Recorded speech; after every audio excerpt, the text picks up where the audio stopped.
6 things to be mindful of when you're selling your house. You have all heard or seen the stories and lists and posts of agents who say, clean your house, the yard, this and the third. Well, this video is going to be about the 6 things that turn buyers off immediately when they approach your house or step over the threshold. The number one thing being the curb appeal. If you've got a bunch of stuff in the yard, kid toys, parking on the grass, just junk piled up at the front of the house, generally they'll just say, never mind, I'll just go. You will get some that are curious and want to see what it looks like on the inside, but generally if they're turned off at the curb, they're not going to want to pursue the property. The next thing is going to be how your neighbors' houses are on either side of you and or across the street or just generally in the neighborhood. I often tell people before they put their house on the market to try to work with that neighbor, the HOA if you live in one, or the county or the municipality to help that neighbor clean up, offer to volunteer your own services or your time or money to help that neighbor so that it will help you sell your house when it's time to put it on the market. No one wants to be next door to a house that has an abundance of trash next on it. No one wants to be in a neighborhood that's, kind of not appealing from the jump. So, make considerations for that when you're going to go onto the market. Overgrown yards is another thing. They come up to the house. Now, the agents themselves can do a bunch with Photoshop, but we can't take Photoshop to a level to which is not realistic because that violates our MLS rules and our rules on ethics.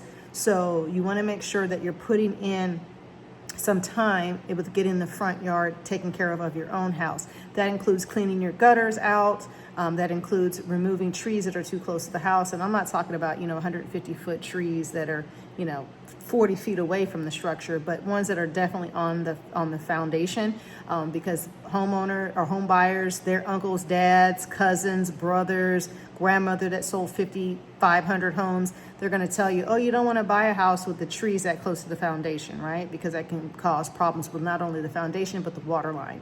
So you want to get all that taken care of long before you even put your house on the market. You don't want bald spots in the yard either. So if you've got pets who've used the restroom a lot in your yard, you want to clean that up. I always tell people selling your house starts from the year before, right? Most people just don't wake up one day and say, hey, I want to get out of this house tomorrow. It's something that happens over time where they feel like they're ready to make a move, ready to make a leap.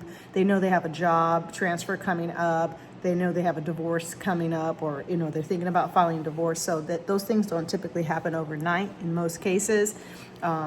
It happens over time. So, year out, 6 months out, start making efforts to get that yard cleaned up. Another is how a house smells. If you're a smoker or if someone in the household smokes, even things that are barely legal, smoke those, or smoke, like I said, smoke cigarettes or have pets. Those can be very odoriferous to people who are sensitive, and it's really hard to combat a smell in a house that's very offensive.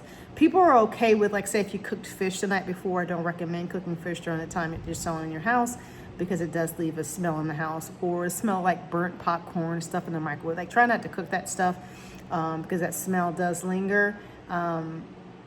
But you want to make sure that you're protecting your condition or protecting the equity in your home by making sure even down to how it smells.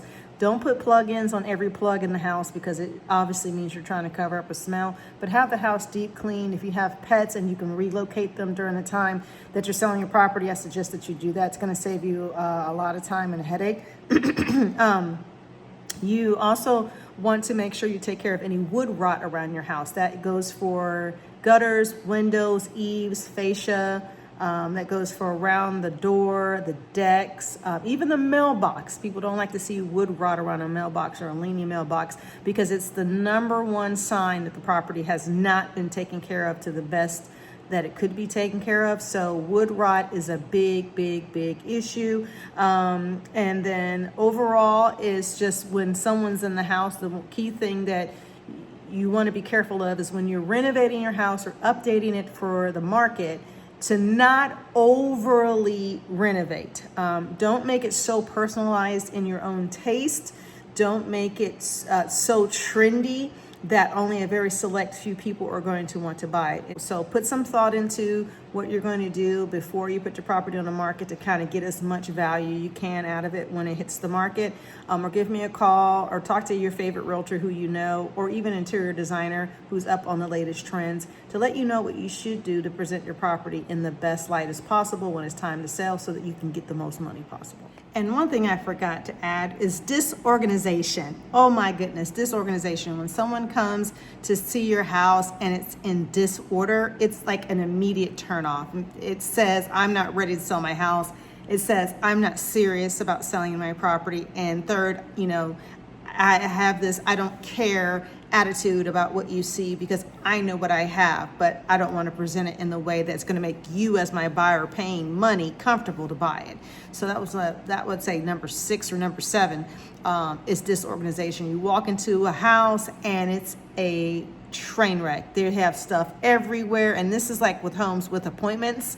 Or there's tons of people in the house. You're having a gathering and you're wanting to show the house in the middle of a gathering.